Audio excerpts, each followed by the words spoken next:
Hello mga ka-road trip, samahan nyo naman kami sa pangalawang araw namin dito sa Tagaytay. Lilibutin natin ang Sky Ranch. Ayan na, pasok na tayo dito mga ka-road trip.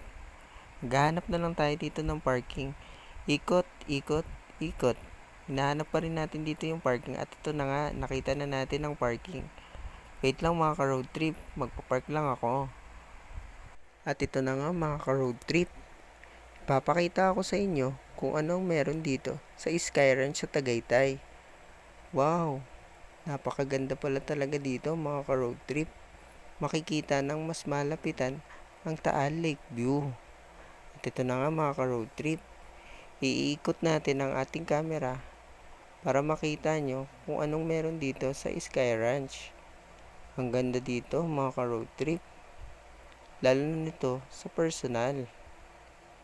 Kaya mga ka-road trip, subukan nyo rin pumasyal dito para ma-enjoy nyo rin ito.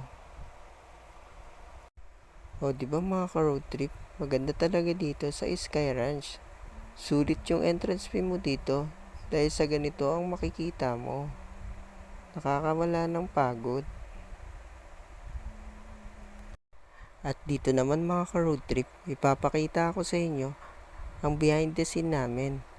Ito, inaayos ni Mrs. ang kanyang camera para sa mga picture namin.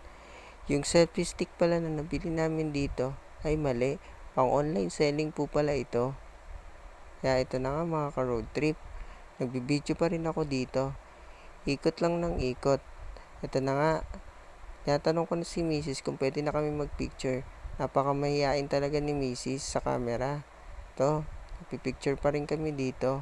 Napakita ko pa rin sa inyo behind the scene po namin. Ito na nga mga ka-road trip. Nilapag ko na yung aking camera para makapag-picture na kami ni Mrs. Napakagaling talaga ni Mrs. Iba-ibang angulo yung ginagawa namin dito para sa aming magagandang kuhang picture. Ito na mga ka-road trip. Pagod na si Mrs. kasi mainit talaga dito pero ini-enjoy pa rin po namin. Tara mga ka-road trip, merienda naman tayo dito ng 1 litrong soft drinks at isang malaking piatos. Ang tagal namin to naubos mga ka-road trip kaya na-enjoy pa rin namin ang aming pagpasyal dito. Kain pa rin kami ng kain dito mga ka-road trip hanggat sa maubos namin ito. At ito na nga mga ka-road trip, ililipat namin kayo sa mga rides na meron sila. Wow, apakalaki ng Ferris wheel dito mga ka-road trip. Gusto ko sana mag-rides dito.